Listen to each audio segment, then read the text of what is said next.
Hello dear students, welcome to Proudis institute of education. जी हाँ, जैसा कि आप सभी को पता है, प्राउडिस इंस्टीट्यूट आपके लिए लेकर आया है एग्जाम्पल, जो कि आपके जो बोर्ड एग्जाम्स हैं, जो आपके 10th और 12th के बोर्ड एग्जाम्स हैं, उनकी यहाँ पे हम लोग प्रिपरेशन करने वाले हैं। ये जो सीरीज है एक तरीके से एक रिवीजन सीरीज रहेगी, जिसमें हम जो हमारे सब्जेक्ट्स हैं उनको आपको सारे ही सब्जेक्ट्स यहाँ पे पढ़ाए जाएंगे, रिवीजन कराए जाएंगे बहुत ही क्रिस्प मैनर में। मतलब जो एग्जाम में आने वाला है हम उसी को सिर्फ फोकस करते हुए यहाँ पे सारे सब्जेक्ट्स को रिवाइज कर रहे हैं। ओके एंड साथ ही साथ यहाँ पे हम लोग प्रीवियस ईयर के जो भी क्वेश्चंस आए हुए हैं वो इस सीरीज में यहाँ पे डिस्कस करने वाले हैं। तो ये जो सीरीज होने वाली है ये आप लोगों के लिए बहुत ही ज्यादा बेनिफिशियल होने वाली है, आपके स्कोर को एग्जाम पॉइंट ऑफ व्यू से बहुत ज्यादा बढ़ाने में ये हेल्प करने वाली है। ठीक है, एंड मेरा नाम है रोहित कटारिया एंड मैं आपको पढ़ाने वाला हूं इस सीरीज में 10th लेवल पे मैथमेटिक्स। 10th के जो बच्चे हैं उनको मैं मैथमेटिक्स पढ़ाने वाला हूं। एंड आप लोगों को मैं बता दूं कि अभी अगर आप ये वीडियो देख रहे हैं और आपने कोई भी पढ़ाई नहीं की है मैथ्स में, अगर आपने कोई भी पढ़ाई नहीं की है तो बिल्कुल चिंता ना करें। हम मैथ्स के सारे जो भी चैप्टर्स हैं उनको यहाँ पे शुरू से लेकर लास्ट तक बहुत ही क्रिस्प मैनर में यहाँ पे पढ़ने वाले हैं एग्जाम पॉइंट ऑफ व्यू से। ठीक है, तो आपको मैं कोशिश करूंगा कि पूरा जो भी कंटेंट है वो पूरा का पूरा समझ में आए। ठीक है, साथ ही साथ पूरे 10 साल के जो प्रीवियस ईयर क्वेश्चंस हैं, हम हर चैप्टर के वो प्रीवियस ईयर क्वेश्चंस यहाँ पे सॉल्व करने वाले हैं। ठीक है, तो अगर किसी बच्चे ने अभी तक कुछ भी नहीं पढ़ा है तो भी वो चिंता ना करे, वो सिर्फ ये वीडियोस देखे, उसके एग्जाम में स्कोर, मैथ्स में स्कोर बहुत अच्छा होने वाला है। ठीक है, मैं पूरी कोशिश करूंगा जिस बच्चे ने अभी तक कुछ भी नहीं पढ़ा है उसको भी सारी चीजें समझ में आए, जिसको चैप्टर से रिलेटेड बेसिक्स भी नहीं पता है वो भी मैं यहाँ पे कवर करने की कोशिश करूंगा। और हर जो चैप्टर रहेगा, हर चैप्टर के ज्यादा से ज्यादा 2 या 3 वीडियोस हम लोग प्रोवाइड करेंगे। ठीक है, जो कि आपको बहुत इजीली होगा रिवाइज करने के लिए। ठीक है, साथ ही साथ मैंने जैसे बता ही दिया है प्रीवियस ईयर क्वेश्चंस भी यहाँ पे हम लोग सॉल्व करने वाले हैं। तो कोशिश पूरी ये रहेगी कि आपके जो बोर्ड एग्जाम्स में इस सीरीज से बाहर कुछ भी ना आए। ठीक है, मेरी पूरी कोशिश रहेगी कि इस सीरीज के बाहर कुछ भी ना आए। ठीक है, तो मैं प्राउडिस एजुकेशन के बारे में पहले बता दूं। प्राउडिस एजुकेशन जो है नर्सरी से लेके 12th क्लास तक के जो भी बच्चे हैं उन लोगों को हम लोग कैटर करते हैं, उन लोगों को कोचिंग सर्विस प्रोवाइड करते हैं। ठीक है, जैसे कि मैं बता दूं प्राउडिस एजुकेशन का जो पेड सब्सक्रिप्शन है वो अगर आप लेते हैं तो आपको ये सारी चीजें प्रोवाइड की जाती हैं, जिसमें क्लासरूम वीडियोस हैं, 3D वीडियोस के द्वारा जो है बच्चों को समझाया जाता है, लेक्चर वीडियोस प्रोवाइड होते हैं, स्मार्ट बोर्ड वीडियोस, एंड साथ में जो है आपको लाइव लेक्चर्स भी हमारी फैकल्टी के साथ 1-to-1 लाइव लेक्चर्स भी प्रोवाइड किए जाते हैं। साथ में एक चीज मैं आपको और बता दूं, अगर आप प्राउडिस एजुकेशन की एप्लीकेशन डाउनलोड करते हैं तो YouTube पे हम लोग जो है आपको ये सारी जो एग्जाम्पल सीरीज है ये तो प्रोवाइड करा ही रहे हैं, जिसमें आपकी 10th की जो बोर्ड एग्जाम है उसकी प्रिपरेशन करवा दी जाएगी। लेकिन अगर आप ये एप्लीकेशन डाउनलोड करते हैं तो जिन लोगों ने पेड सब्सक्रिप्शन नहीं लिया हुआ है उनके लिए भी यहाँ पे कुछ ना कुछ है।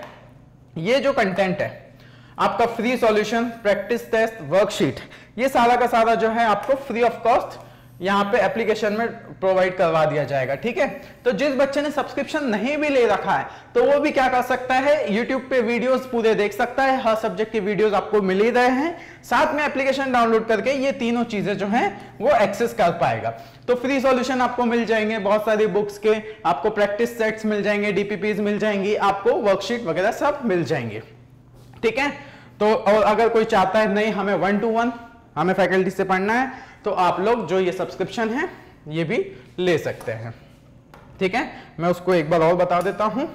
हमारी जो सब्सक्रिप्शन की प्राइस है वैसे तो 30,000 है, लेकिन अभी लिमिटेड टाइम के लिए एक ऑफर प्रोवाइड किया जा रहा है, जिसमें आप अगर ये कोड डालते हैं Praudis_10 तो आपको 9,999 की अफोर्डेबल प्राइस पे पूरे साल भर के लिए जो है कोर्स प्रोवाइड करवा दिया जाएगा। ठीक है, सो बिना देरी करे जो है हम स्टार्ट करते हैं हमारी 10th क्लास के जो सब्जेक्ट्स हैं उसको। ठीक है, प्राउडिस एजुकेशन को अगर आपने अभी तक सब्सक्राइब नहीं किया है तो YouTube पे इसको सब्सक्राइब कर लें, जिसको Facebook, Instagram या फिर Twitter पे हमें फॉलो करना है वो इन लिंक पे फॉलो कर लें। ठीक है, चलिए तो शुरू करते हैं मैथमेटिक्स का पहला चैप्टर, रियल नंबर्स। ठीक है, तो बेटा रियल नंबर्स बहुत सारे लोगों ने अभी तक शायद थोड़ा बहुत पढ़ लिया होगा, या जिसने बिल्कुल भी नहीं पढ़ा होगा तो उसके लिए भी जो है यहाँ पे सफिशिएंट कंटेंट है। ठीक है, सबसे पहले मैं आपको बता दूं कि सीबीएसई ने जो है इस साल सिलेबस में बहुत सारे चेंजेस किए हैं।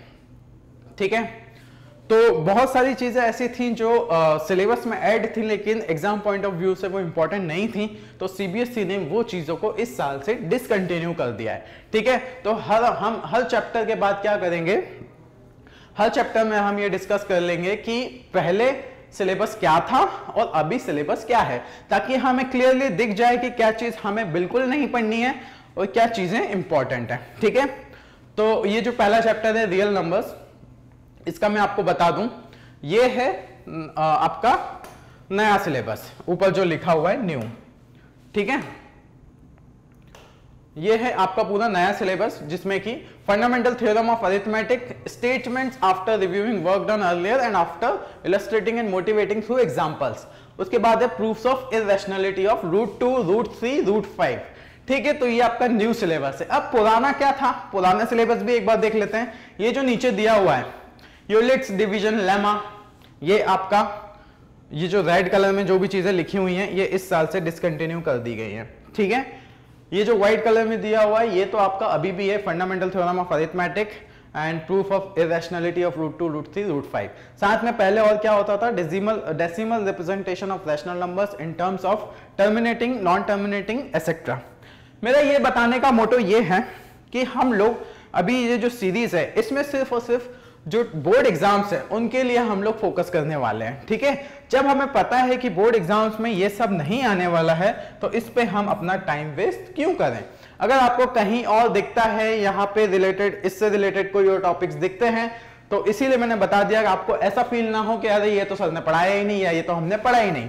तो ये चीज हमें पढ़ना ही नहीं है, हमें सिर्फ इतना पढ़ना है। ठीक है, समझ में आया? ठीक है, आगे बढ़ते हैं। अभी ये हमारा लेक्चर फ्लो देखते हैं।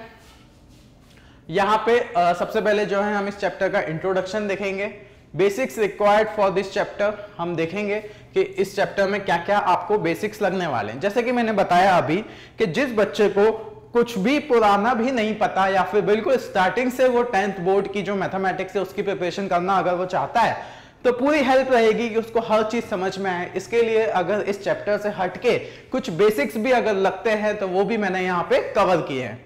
ठीक है, इसके बाद यूलिट्स डिवीजन लेमा, आपने अभी देखा यूलिट डिवीजन लेमा जो है सीबीएसई ने डिसकंटिन्यू कर दिया है सिलेबस से, लेकिन फिर भी यहाँ पे मैंने उसकी डेफिनेशन को डाल दिया है ताकि एक बार आपको पता रहे कि वो क्या होता है।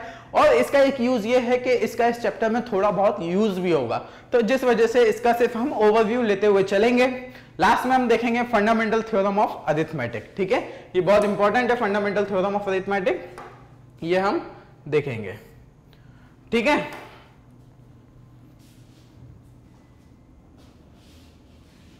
ठीक है,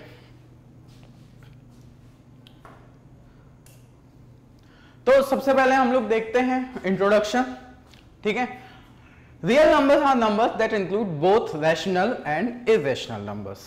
ठीक है, rational numbers such as integers -1, 0, 1, fractions and irrational numbers such as √5, pi etcetera और आर रियल नंबर्स। ठीक है, तो इस बात से हमें क्या समझ में आया कि जो हम नंबर्स हम जानते हैं, जैसे कि अपना रैशनल नंबर हो गया, ठीक है, रैशनल नंबर्स हो गए, इंटीजर्स हो गए, फ्रैक्शंस हो गए या फिर इररेशनल नंबर्स हो गए, जितने भी हम ये जो नंबर्स हैं इन सबको मिलाकर रियल नंबर्स कहा जाता है। ठीक है, ठीक है, इतनी बात समझ में आई। अब कुछ और चीजें हम देखते हैं, basics required for this chapter. ठीक है, हम नंबर्स पढ़ने जा रहे हैं, रियल नंबर्स पढ़ने जा रहे हैं, तो हमें इसके लिए कुछ बेसिक्स देखना पड़ेंगे। ठीक है, ये जो पिछली क्लासेस के कंसेप्ट हैं अगर आपको नहीं पता है तो एक बार मैं रिवाइज करवा देता हूं जो इस चैप्टर में यूज होने वाला है। सबसे पहला है नेचुरल नंबर्स। ठीक है, ये है आपका नेचुरल नंबर्स। दूसरा दिया गया है आपका whole number, negative numbers, integers. तो पहले जो है अपन इनको देख लेते हैं। ठीक है, इसके लिए जो है मैं आपको नंबर लाइन पे लेके चलता हूं। ठीक है, वहां पे आपको बहुत अच्छे से क्लियर होगा। ठीक है, छोटी क्लासेस में हम पढ़ते आए नंबर लाइन, एक बार और हम इसको ड्रॉ कर लेते हैं। ठीक है, ये नंबर लाइन हमने ड्रॉ की।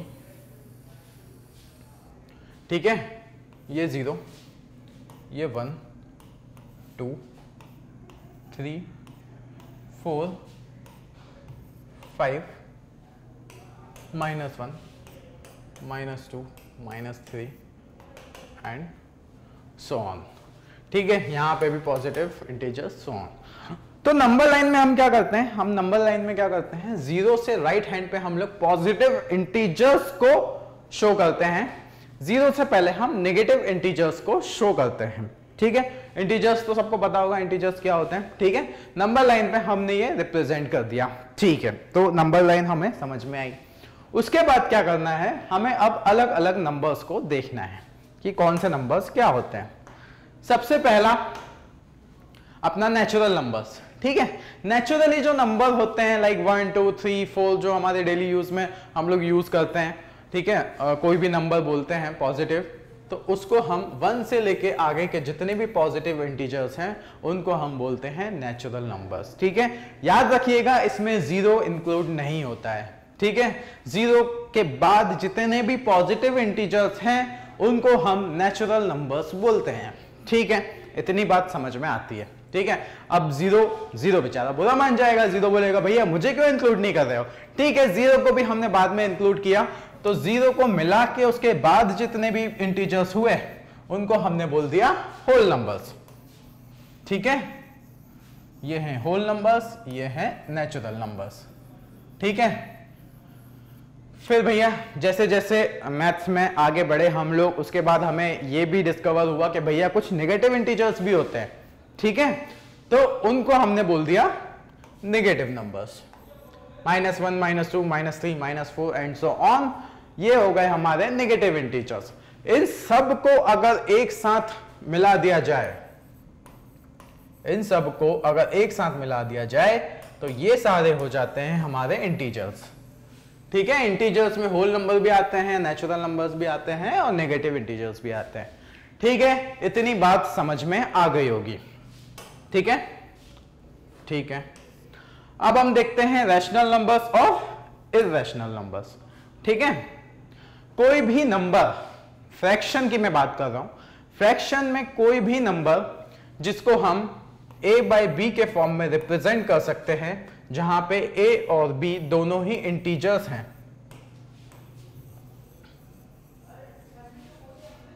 ऐसे जितने भी नंबर्स होते हैं उनको हम रैशनल नंबर बोलते हैं।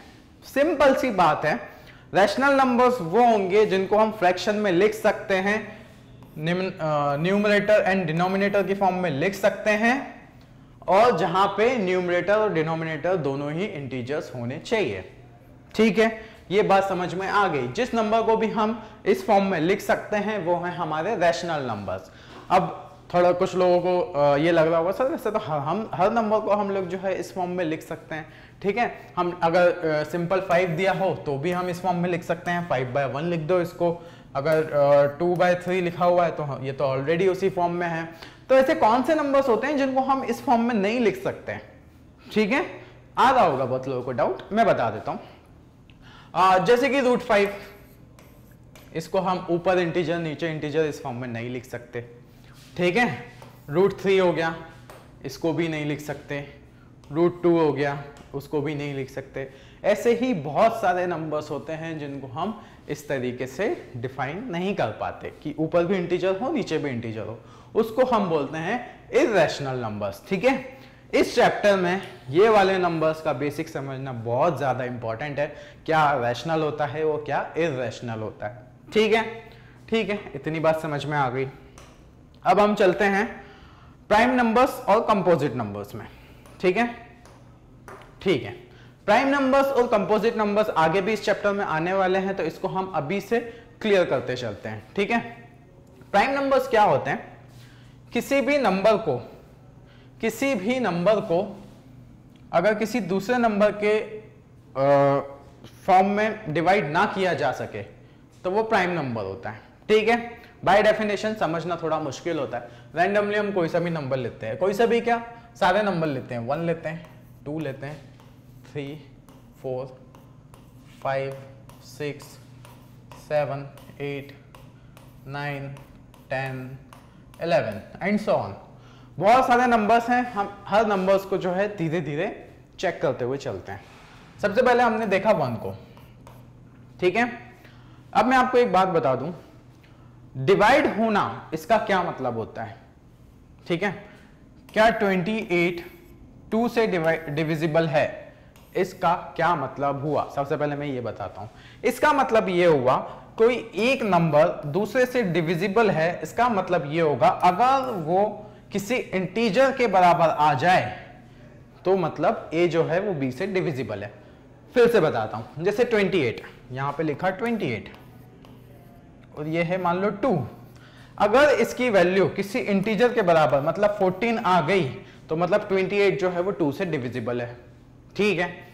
अब डिविजिबल नहीं होता है वो क्या होता है, जैसे 28 को हम 3 से अगर डिवाइड करें तो ये एक इंटीजर नहीं आएगा, ठीक है। इसकी वैल्यू आएगी समथिंग 9.33, ठीक है। तो ये एक इंटीजर नहीं है, इसका मतलब ये प्रॉपर इसका डिवीजन नहीं हो रहा है, ठीक है। तो ये हुआ डिविजिबल है कि नहीं, ठीक है। इतनी बात भी समझ में आई कि क्या डिविजिबल होता है और क्या डिविजिबल नहीं होता, क्योंकि डिवाइड तो हर नंबर का हम कर सकते हैं, लेकिन जिसका डिवाइड का आंसर प्योर इंटीजर आ जाए वो डिविजिबल होता है, ठीक है।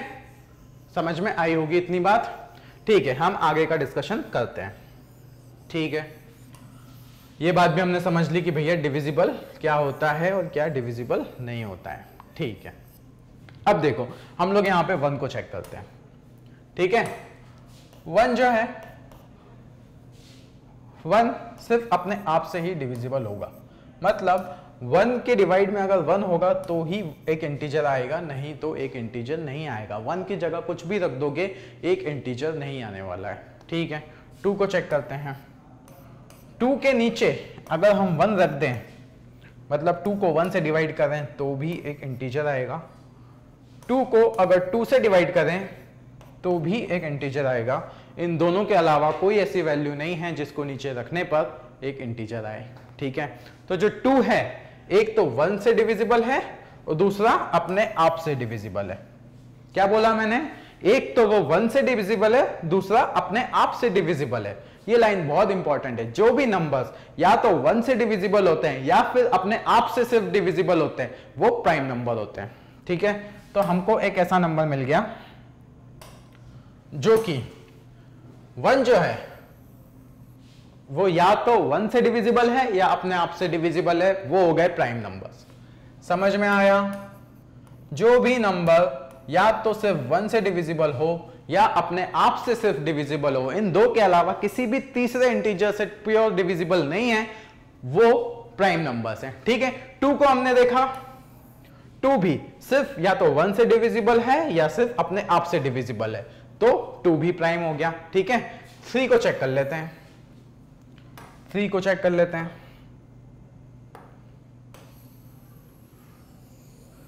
ठीक है। 3 को चेक कर लेते हैं।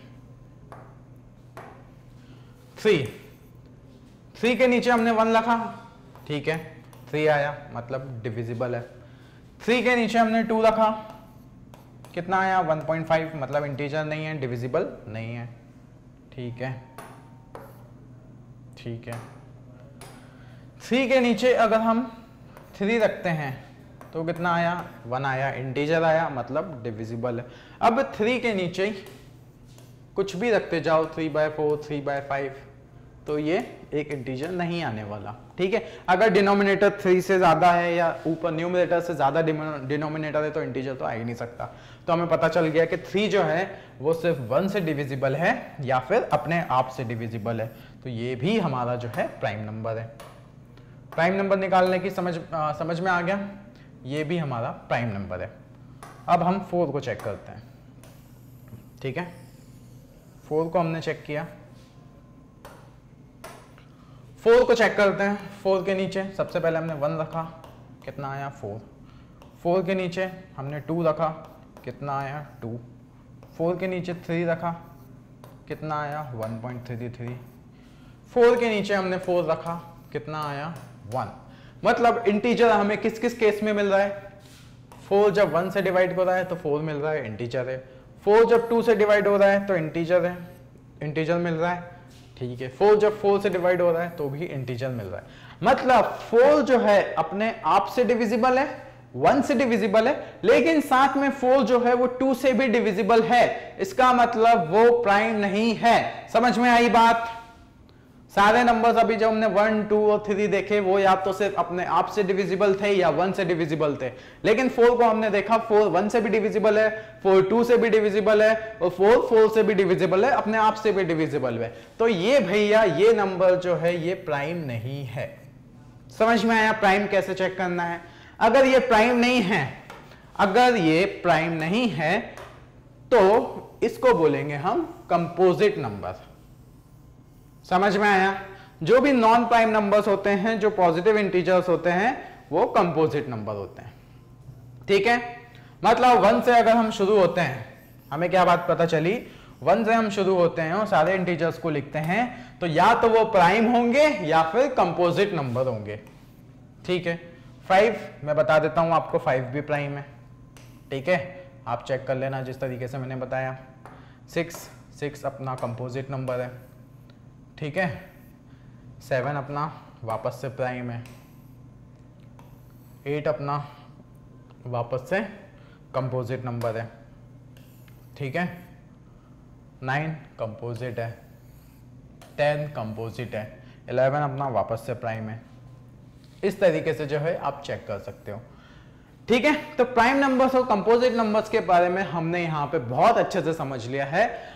आगे जो लेक्चर रहेगा उसमें हम इनका और ज्यादा थोड़ा बहुत डिस्कशन करने वाले हैं। ठीक है, सबको ये बात समझ में आई होगी। ठीक है, तो जो बेसिक था हमने कवर कर लिया। हमें सिर्फ रियल नंबर्स अगर पढ़ रहे हैं तो नंबर्स के बारे में हमें पता होना चाहिए, क्या नेचुरल नंबर होता है, क्या होल नंबर होता है, क्या नेगेटिव नंबर होता है, क्या इंटीजर्स होते हैं, रैशनल नंबर क्या होता है, इरैशनल क्या होता है, कंपोजिट क्या होता है, प्राइम क्या होता है, ये सारी चीजें जो है हम पढ़ चुके हैं। चलो ठीक है, अब देखो डिविजिबिलिटी का एक जो बेसिक है वो मैं बता देता हूं। जैसे कि ऑलरेडी ये डिस्कशन हमारा हुआ है कि अगर कोई नंबर हमें दिए हुए हैं, ठीक है, जैसे कि अभी हमने देखा जो 10 है, 10 को अगर हम 2 से डिविजिबल है ये या नहीं ये चेक करना हो तो जरूर इसका जो फॉर्म है वो ऐसा होना चाहिए कि 2 से जब इसको मल्टीप्लाई करें तो यहां पे कोई ना कोई एक इंटीजर आना चाहिए। ठीक है, थोड़ी सी शायद हो सकती है ये बात समझ में नहीं आई हो, फिर से दूसरे तरीके से बताने की कोशिश करता हूं। ठीक है, 10 जो है वो 2 से डिविजिबल है कि नहीं ये तभी हम शो कर सकते हैं जब अगर 10 को इस फॉर्म में लिखा जाए 2 इंटू कोई भी एक इंटीजर। समझ में आया?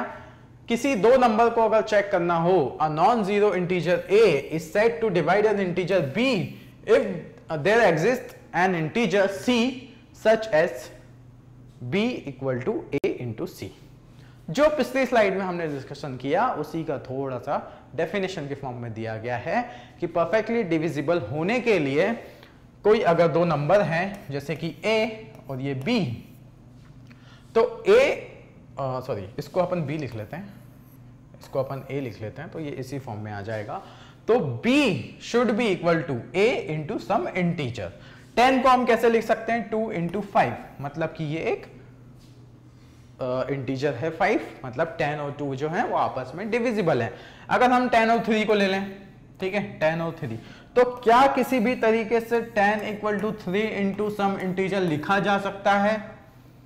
नहीं लिखा जा सकता। इसका मतलब 10 जो है वो 3 से डिविजिबल नहीं है।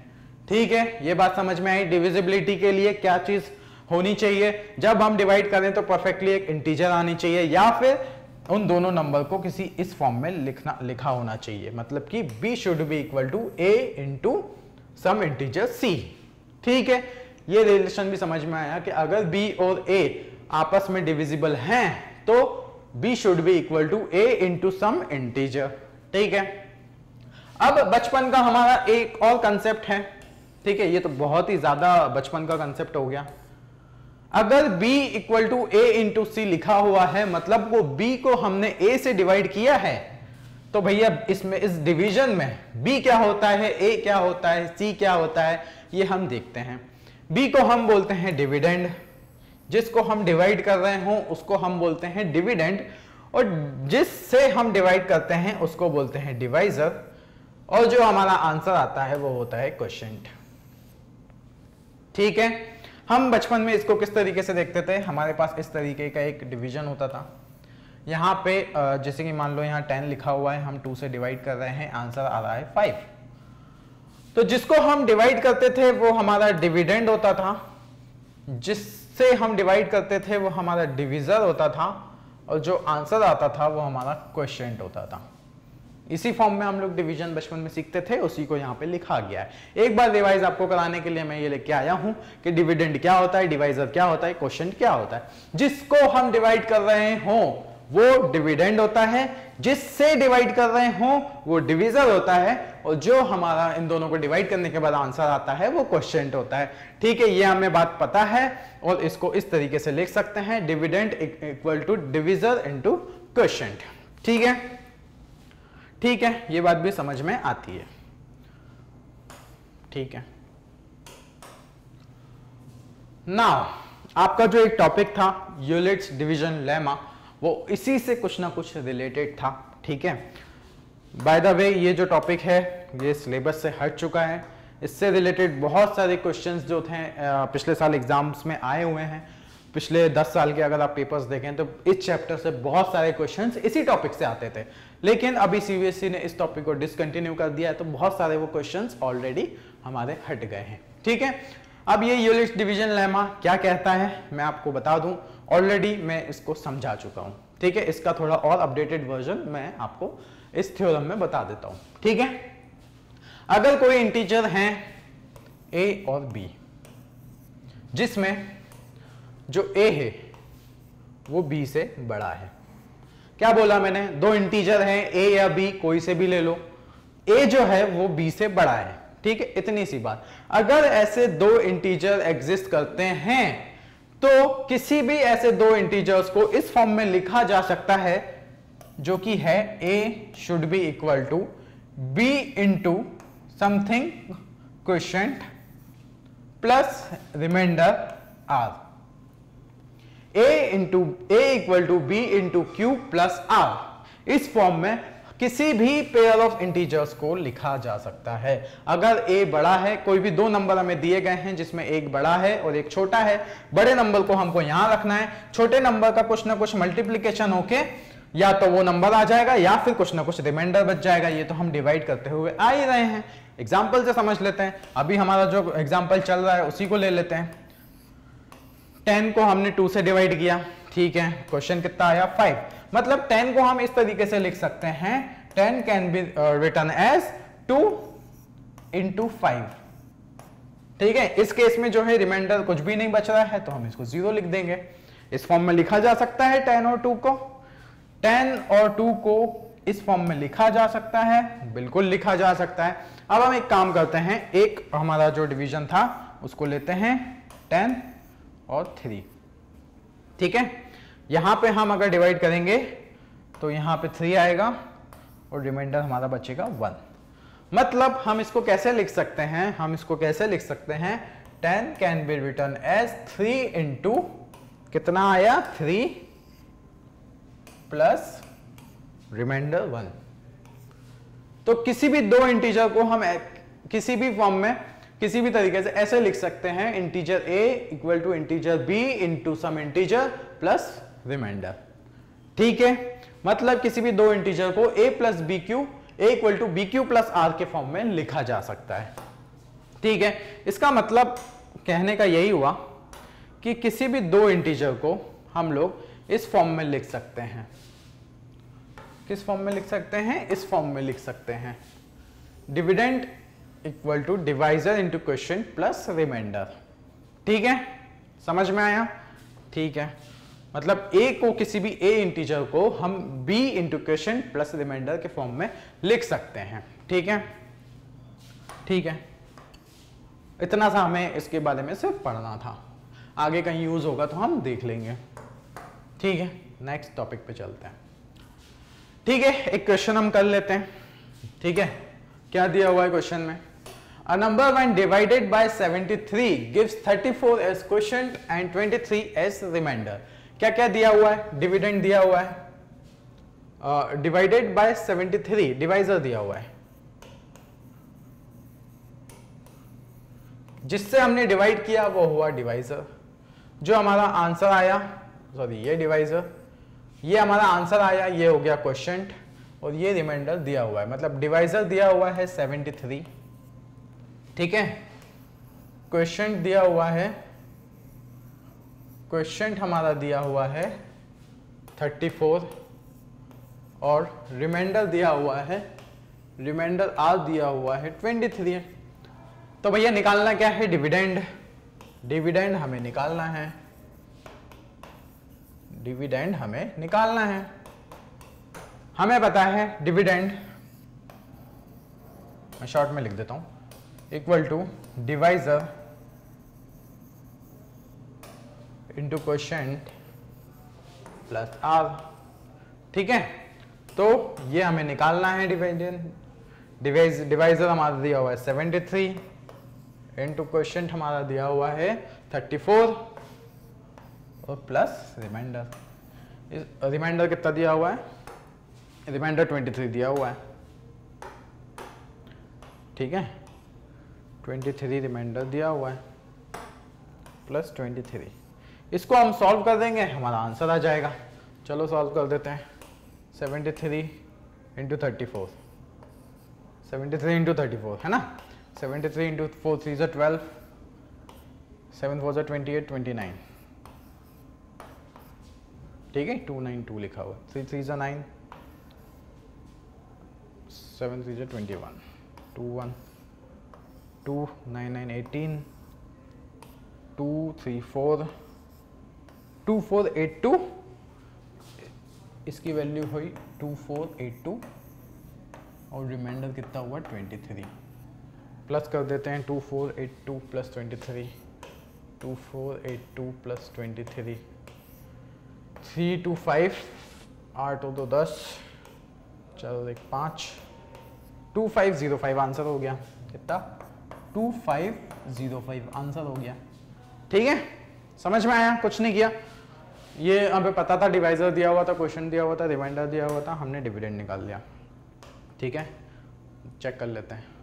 2505 2505 2505 2505 हमारा आंसर। एक बार मैं जो हमें स्कूल में जिस तरीके से लिखना है उस तरीके से, इस तरीके से ये लिख सकते हैं कॉपी में एग्जाम में। ठीक है, चलो ये हमारा कंप्लीट हुआ। अब हमारा जो मेन टॉपिक बचा है इस चैप्टर में वो है फंडामेंटल थ्योरम ऑफ अरिथमेटिक। ठीक है, फंडामेंटल थ्योरम ऑफ अरिथमेटिक क्या कहती है? ठीक है, वो हम देखते हैं। सबसे पहले इसके बारे में जानने के से पहले हमने जो चीज़ की रिक्वायरमेंट थी वो ऑलरेडी हम पढ़ चुके हैं। प्राइम नंबर क्या होता है हमने अभी लेक्चर के शुरू में देख लिया, एंड कंपोजिट नंबर्स क्या होते हैं वो हमने देख लिया। एक बार डेफिनेशन और रिव्यू कर लेते हैं। A number that can be divided exactly only by itself and one are called prime numbers. 2 3 5 7 11 13 17 19 23 ये हमने देख लिया। मतलब जो भी कोई नंबर या तो खुद से डिविजिबल हो या 1 से डिविजिबल हो तो वो प्राइम नंबर्स होते हैं। उसके अलावा numbers greater than 1 which are not prime are known as composite number. मतलब जो प्राइम नहीं है वो क्या बचा? कंपोजिट नंबर बचा। ठीक है, तो प्राइम नंबर और कंपोजिट नंबर हमें समझ में आ गए। ठीक है, अब हम देख लेते हैं फैक्टराइजेशन। ठीक है, फैक्टराइजेशन क्या होता है?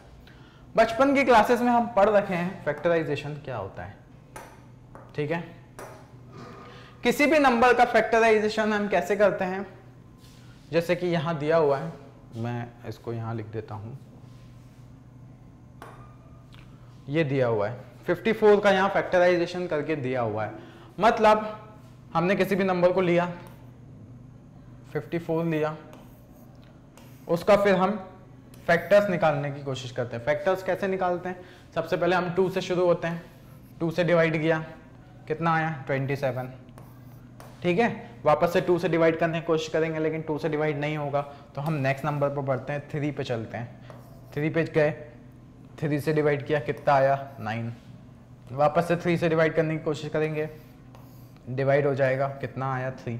वापस से 3 से डिवाइड करने की कोशिश करेंगे, कितना आया 3। ये हुआ फैक्टराइजेशन। ठीक है, इसका मतलब ये हुआ कि 54 को हम कैसे लिख सकते हैं, 54 को हम ऐसे भी लिख सकते हैं 2 इंटू 3 इंटू 3 इंटू 3। 54 के ये सारे फैक्टर्स हैं, इसका मतलब ये हुआ 54 जो है वो 2 से 3 से इन सब से डिविजिबल है। ठीक है, किसी नंबर के अगर ये फैक्टर्स हैं इसका मतलब ये होता है कि इस नंबर के ये इस नंबर से ये सब डिविजिबल है।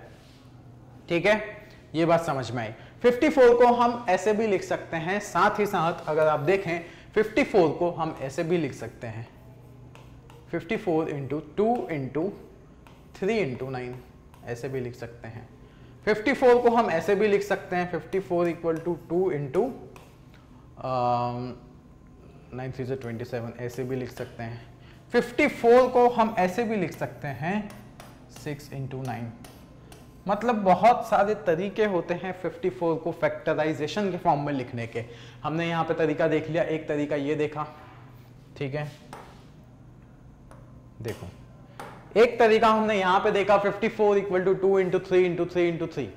एक तरीका हमने ये देखा, एक तरीका हमने ये देखा 54 को लिख सकते हैं 2 इंटू 3 इंटू 9, ऐसे भी लिख सकते हैं। 54 को 2 इंटू 27 ऐसे भी लिख सकते हैं। 54 को 6 इंटू 9 ऐसे भी लिख सकते हैं। ये सारे ही तरीके हैं फैक्टराइजेशन के। किसी भी नंबर को फैक्टराइजेशन के फॉर्म में इस तरीके से लिख सकता है। उसके जो भी फैक्टर्स हैं उसको मल्टीप्लिकेशन में हम लोग लिख देंगे, तो ये हो गया हमारा फैक्टराइजेशन।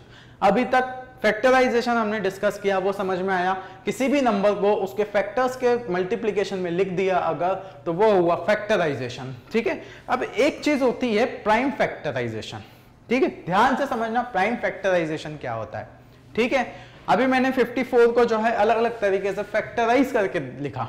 ये भी फैक्टराइजेशन है, ये भी फैक्टराइजेशन है, ये भी फैक्टराइजेशन है, ये भी फैक्टराइजेशन है। लेकिन किसी भी नंबर को उसके प्राइम फैक्टराइजेशन के फॉर्म में जब हम लिखते हैं उसको हम प्राइम फैक्टराइजेशन कहते हैं। नहीं समझ में आया, फिर से बताता हूं। किसी भी नंबर को जब हम फैक्टराइज करते हैं और उसके अगर फैक्टर्स सिर्फ और सिर्फ प्राइम नंबर्स हैं तो वो प्राइम फैक्टराइजेशन होगा। ठीक है, 2 इंटू 3 इंटू 3 इंटू 3, ये भी प्राइम है, 3 भी प्राइम है, 3 भी प्राइम है, 3 भी प्राइम है। ठीक है, तो 54 का प्राइम फैक्टराइजेशन हुआ ये, 54 का प्राइम फैक्टराइजेशन हुआ ये, और बाकी जितने भी फैक्टराइजेशन होंगे, बाकी जितने भी तरीके से आप 54 को लिखने की कोशिश करो, बाकी सारे प्राइम फैक्टराइजेशन नहीं होंगे। बाकी सारे फैक्टराइजेशन में कोई ना कोई एक कंपोजिट नंबर आया होगा। नहीं आया समझ में? देखो चेक करो, 54 का पहले हमने बेसिक तरीके से फैक्टराइजेशन किया 2 इंटू 3 इंटू 3 इंटू 3, सारे के सारे प्राइम नंबर्स हैं। चलो ये हो गया प्राइम फैक्टराइजेशन। इसके अलावा अब 54 का कोई दूसरा तरीका नहीं हो सकता प्राइम फैक्टराइजेशन का। चेक कर लेते हैं। 54 को हम लिख सकते हैं 2 इंटू 3 इंटू 9। यहां पे 9 आ गया, 9 है कंपोजिट नंबर, ये प्राइम फैक्टराइजेशन नहीं हुआ। 54 को लिख सकते हैं 2 इंटू 27, ये है कंपोजिट नंबर, नहीं लिख सकते। यहां पे 6 भी कंपोजिट नंबर, 9 भी कंपोजिट नंबर, मतलब प्राइम फैक्टराइजेशन नहीं हुआ। आप और ट्राई करके देख लेना 54 को किस किस फॉर्म में लिख सकते हैं। ठीक है, मैं आपको बताता हूं 54 को किस किस फॉर्म में लिख सकते हैं। ठीक है, और सारे के सारे हम चेक कर लेंगे कि प्राइम फैक्टराइजेशन है कि नहीं। ठीक है, सबसे पहले देखो 54 को लिख सकते हैं 54 इंटू 1। ठीक है, फिर इसको लिख सकते हैं 27 इंटू 2। फिर इसको लिख सकते हैं 3 के फॉर्म में। ठीक है, 18 इंटू 3। ठीक है, फिर 4 का मल्टीपल में नहीं आएगा, ये 5 से भी मल्टीप्लाई नहीं होगा, 6 से हो सकता है। ठीक है, 6 इंटू 9। ठीक है, अब ये 7 से भी डिविजिबल नहीं है, 8 से भी डिविजिबल नहीं है। ठीक है, इस तरीके से लिख सकते हैं। साथ ही साथ अब देखो यहाँ पे 27 को फर्दर डिवाइड करते हैं। 27 2 से डिवाइड नहीं होता है, 3 से डिवाइड होता है। कितना हो जाएगा? 3 इंटू 9 इंटू 2। एक तरीका ये हो सकता है लिखने का, ठीक है। अब इसी को 27 4 से डिविजिबल नहीं होता है, 5 से भी नहीं होता है, 6 से भी नहीं होगा, 7 8, अब कोई तरीका नहीं दिख रहा है, ठीक है।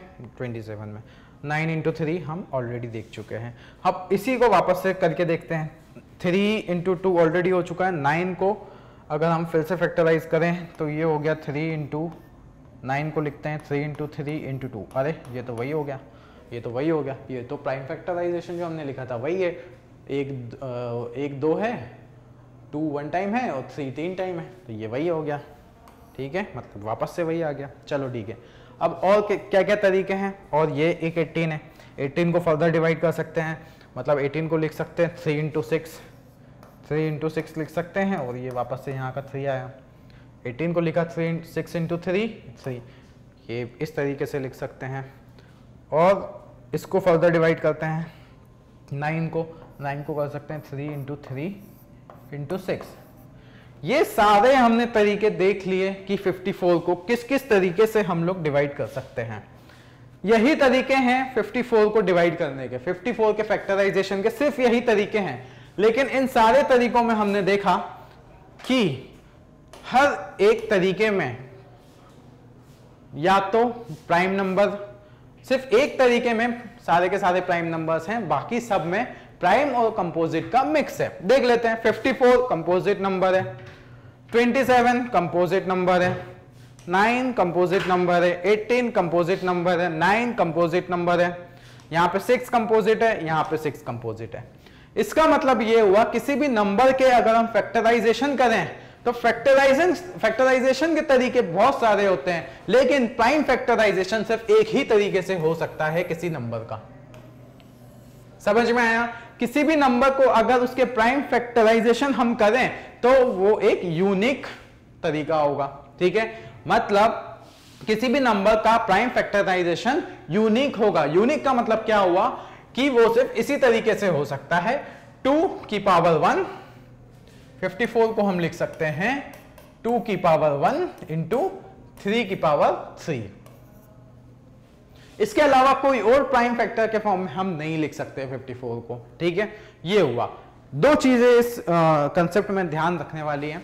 किसी भी नंबर को अगर प्राइम फैक्टराइजेशन में लिखा जाए तो सिर्फ एक ही तरीका होगा। एक बात यह है नोट करने वाली। दूसरी बात यह है किसी भी कंपोजिट नंबर का हम प्राइम फैक्टराइजेशन कर सकते हैं। नहीं आया समझ में? फिर से बताता हूं। किसी भी नंबर XYZ, कोई भी नंबर ले लो, किसी भी नंबर का हम लोग प्राइम फैक्टराइजेशन कर सकते हैं, और वो तरीका जो है प्राइम फैक्टराइजेशन का वो यूनिक होगा। यही थ्योरम है फंडामेंटल थ्योरम ऑफ अरिथमेटिक।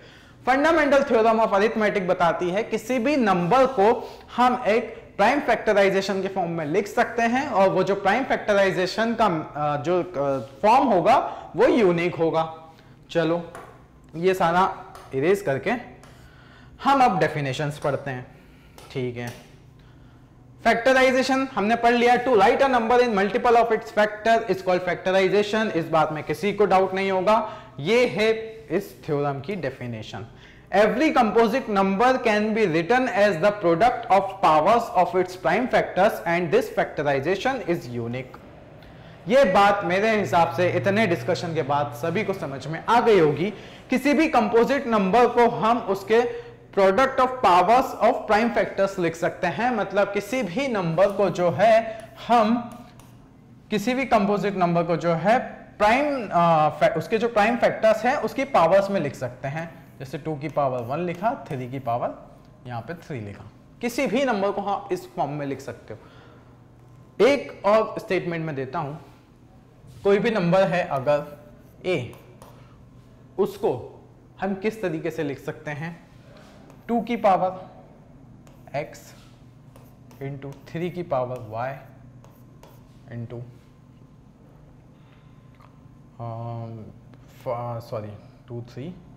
5 की पावर z इंटू 7 की पावर जो भी वेरिएबल आप रखना चाहें, आगे रख लेते हैं b 11 की power c dash dash dash dash. ठीक है, किसी भी नंबर को आप इस तरीके से लिख सकते हैं। ठीक है, जैसे जैसे नंबर बड़ा होता जाएगा यहाँ पे जो फैक्टर्स हैं वो बढ़ते जाएंगे, पावर्स भी बढ़ती जाएंगी। लेकिन आप एक बेसिक ये रखिए कि किसी भी नंबर को इस तरीके से फैक्टराइज किया जा सकता है 2 इंटू 3 इंटू 5 इंटू 7 इंटू 11। अभी की जो क्लासेस हैं, अभी जो आप स्कूलिंग कर रहे हो, उसमें सिर्फ इतनी चीज़ें आपको आएंगी। ठीक है, किसी भी नंबर को आप 2, 3, 5, 7, 11 के मल्टीपल्स में आप लिख सकते हो। ठीक है, अगर बहुत ज़्यादा बड़ा नंबर हुआ तो आपको आगे के प्राइम नंबर्स भी लगेंगे। ठीक है, ये बात समझ में आई। किसी भी नंबर को आप इस फॉर्म में जो है लिख सकते हैं। ठीक है, according to fundamental theorem of arithmetic. ठीक है, ये बात समझ में आ गई होगी। ठीक है, नेक्स्ट स्लाइड पे चलते हैं। अब एक कंसेप्ट इस टॉपिक का ये है, condition for n digits to be 0। ठीक है, अब देखो, कुछ हमें एक इक्वेशन दे रखी है। ठीक है, कोई भी एक नंबर दिया हुआ है हमें उसके फैक्टराइजेशन के फॉर्म में। कोई एक नंबर है जो हमें दिया हुआ है 2 की पावर 2 है। ठीक है, 3 की पावर समथिंग 4 है, 5 की पावर 1 है, इनटू यहाँ पे 11 की पावर 3 है, इनटू 13 की पावर समथिंग कुछ भी लिख दो 5।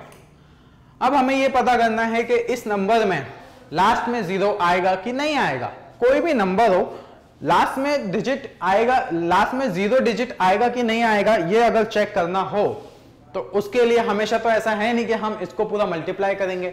अगर आप इसको मल्टीप्लाई करने बैठोगे तो आपके लग गए काम। ठीक है, 2 की पावर 2 इंटू 3 की पावर 4 इंटू 5 की पावर 1 इंटू 11 की पावर 3 इंटू 13 की पावर 5, इसको आप मल्टीप्लाई करके देखोगे, उसके बाद चेक करोगे कि लास्ट में 0 आ रहा है कि नहीं, फिर तो आप गए काम से। ठीक है, तो ये जो हमने थ्योरम अभी पढ़ी, फंडामेंटल थ्योरम ऑफ अरिथमेटिक, इसकी हेल्प से हम ये बता सकते हैं कि जो भी हमारा गिवन प्रोडक्ट दिया हुआ है उसके लास्ट में 0 आएगा कि नहीं, ये इस बात से चेक किया जा सकता है अगर उसके प्राइम फैक्टराइजेशन में 2 और 5 की पावर m और n। इसका मतलब 2 की पावर में कोई एक नंबर, 5 की पावर में कोई एक नंबर, मतलब 2 और 5 का हमें पेयर मिलना चाहिए। मतलब 5 इंटू 2 कितना होता है 10। अगर किसी भी नंबर में 10 का मल्टीप्लाई है तो इसका मतलब लास्ट में एक डिजिट जरूर 0 होगी। ये बात समझ में आती है। चलो, 2 2 है हमारे पास और 2 5 हैं, तो उसको ऐसे लिख सकते हैं 2 इंटू 5। तो एक 0 हमारा ये बना 10 का, एक 0 हमारा ये बना 10 का, तो मतलब नंबर के लास्ट 2 डिजिट हैं वो 0 होंगे ही होंगे।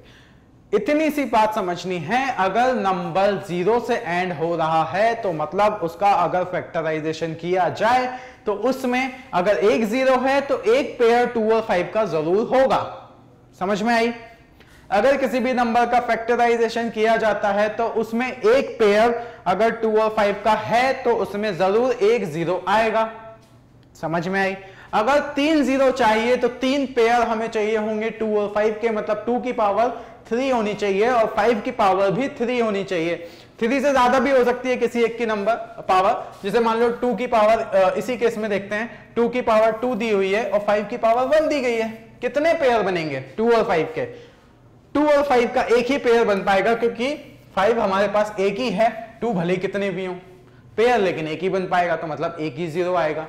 अब कभी दिया हो, कभी ऐसा दिया हो कि 2 की पावर 2 है और 5 की पावर अपने पास 4 है, अभी कितने पेयर बनेंगे? अभी भी 2 ही पेयर बनेंगे क्योंकि 2 की पावर सिर्फ 2 है, 2 ही 2 हमारे पास अवेलेबल है। यहां से 5 की पावर 2 ले लिया जाएगा और 5 की पावर 2 एक अलग मल्टीप्लीकेशन में यूज होगा, तो मतलब 2 ही 0 बनेंगे। समझ में आया? मतलब किसी भी नंबर के मल्टीप्लिकेशन में अगर 2 और 5 का, अगर उसके फैक्टराइजेशन में 2 और 5 का पेयर हमें मिल जाए तो उस नंबर के मल्टीप्लिकेशन में एंड में 0 आएगा। ठीक है, कितने 0 आएंगे इस बात पे डिपेंड करते हैं कितने पेयर्स हमारे 2 और 5 के बन रहे हैं। ठीक है, इतनी बात भी समझ में आती है। ठीक है, इतनी सी बात इस स्लाइड में समझनी थी कि अगर किसी फैक्टराइजेशन में 0 हमें चाहिए, तो हमें उस फैक्टराइजेशन में 2 और 5 का पेयर भी लगेगा। ठीक है,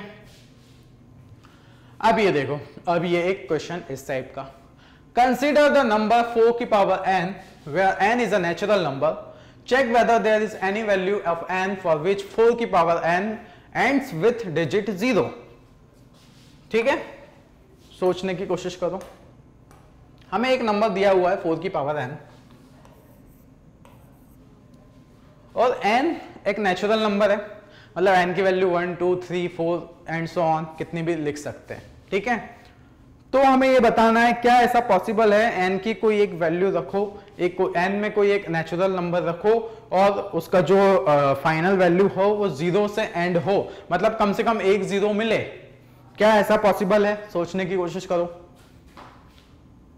4 की कोई ऐसी पावर जिसकी जो वैल्यू आए उसका जो एंड डिजिट हो वो 0 हो, ऐसा क्या पॉसिबल है? चलो चेक करते हैं। 4 को हम कैसे लिख सकते हैं? 4 को लिख सकते हैं 2 की पावर 2 n। ठीक है, ठीक है, अभी भी थोड़ा बहुत कुछ समझ में आ रहा है। चलो एक काम करते हैं, एक बेसिक से शुरू करते हैं। वैल्यूज रख के तो देखें किस तरीके की वैल्यूज आ रही है। 4 की पावर हमने n की वैल्यू रखी, आया 4। 4 की पावर हमने 2 रखी, आया 16। 4 की पावर हमने 3 रखी, कितना आया? 64। 4 की पावर हमने 4 रखी, कितना आया? 256। मतलब दिख तो नहीं रहा है। ठीक है, मैंने क्या बोला था, कोई भी नंबर अगर हो उसका अगर प्राइम फैक्टराइजेशन किया जाए तो वो एक तरीका यूनिक होगा। ठीक है, इस फॉर्म में का कोई भी नंबर हो अगर उसका प्राइम फैक्टराइजेशन किया जाए तो क्या वो ये नहीं होगा 2 की पावर 2n। इस किसी भी नंबर का अगर प्राइम फैक्टराइजेशन किया जाए तो क्या वो ये नहीं होगा 2 की पावर 2n। इसके अलावा मैंने ये भी बोला था कि किसी भी नंबर का जो प्राइम फैक्टराइजेशन होता है वो यूनिक होता है। इसका मतलब ये हुआ कि इसके अलावा कोई और फॉर्म नहीं बन सकती इस नंबर की प्राइम फैक्टराइजेशन की। अगर हम बात करें तो प्राइम फैक्टराइजेशन का सिर्फ एक यही फॉर्म होगा इस नंबर का। ये बात समझ में आती है? और अगर ये बात समझ में आती है कि सिर्फ एक यही फॉर्म होगा तो इसका मतलब ये भी हुआ कि इसमें 3 की कोई पावर नहीं होगी, इसमें 5 की कोई पावर नहीं होगी, इसमें 7 की कोई पावर नहीं होगी, 11 की कोई पावर नहीं होगी एंड सो ऑन। इतनी बात समझ में आई? अगर ये समझ में आया कि इसमें 5 की कोई पावर नहीं होगी तो ये भी समझ में आता है कि 2 और 5 का इसमें पेयर नहीं मिलेगा। और अगर 2 और 5 का इसमें पेयर नहीं मिलेगा तो हमें यह बात भी समझ में आती है कि इसमें 0 भी नहीं मिलेगा। तो यही हमें प्रूव करना था। ठीक है, समझने के लिए ये सारी चीजें मैंने बताई। स्कूल में अगर ये क्वेश्चन आता है तो आपको किस तरीके से लिखना है वो आप इस स्लाइड में देख सकते हो।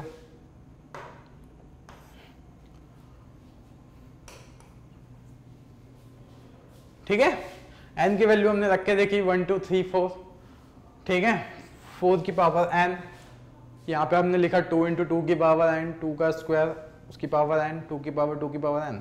We do not have 5 as a factor in 4 की power n and hence we do not have pair 2 × 5 so n digit can never be 0। ठीक है, ये आपको स्टेटमेंट लिख देना है, आपको पूरे नंबर इस क्वेश्चन के मिल जाएंगे। ठीक है, तो आई थिंक ये जो चीजें हैं ये आपको सारी समझ में आई होंगी। ठीक है, चलिए ये था हमारा आज का चैप्टर। ठीक है, हमने इसमें बहुत सारे जो कंसेप्ट थे वो सारे सीखे। ठीक है, आई होप आपको हर चीज इस चैप्टर में समझ में आई हो। मैंने काफी बेसिक से शुरू करके ये चैप्टर आपको खत्म किया है। ठीक है, अभी हम नेक्स्ट जो वीडियो रहेगा उसमें ये जो रियल नंबर्स वाला चैप्टर है इसके कुछ और डिस्कशन करेंगे। ठीक है, आपको ये वीडियो कैसा लगा? आपको ये एग्जामपुर की जो आपकी 10th की मैथ्स का पहला जो वीडियो है वो आपको कैसा लगा कमेंट बॉक्स में जरूर बताइएगा। किसी को कोई भी डाउट हो, किसी भी तरीके का कोई भी डाउट हो कमेंट बॉक्स में जरूर लिखिएगा, और अगर कुछ इंप्रूवमेंट आपको लगता है किसी भी तरीके का तो वो भी बताइएगा, हम उस पर फिर काम करेंगे। ठीक है, so take care all of you. Next हम वीडियोस में मिलेंगे, प्रीवियस ईयर क्वेश्चंस भी करेंगे। ठीक है, और इसी तरीके से जो है हम लोग सारे के सारे चैप्टर्स कंप्लीट करेंगे। ठीक है, और इसी तरीके से आप अगर लगे रहे तो मैथ्स में आपको मैं गारंटी देता हूं कोई प्रॉब्लम नहीं होने वाली है। सारे के सारे सिर्फ आप वीडियो देख लेंगे वही काफी होगा। एग्जाम टाइम पे फटाफट रिवीजन करेंगे, फटाफट आपके सारे जो चैप्टर्स हैं कंप्लीट हो जाएंगे और आपको पढ़ने में भी काफी मजा आएगा। ठीक है, तो thank you everyone, best of luck for your exams also. Thank you.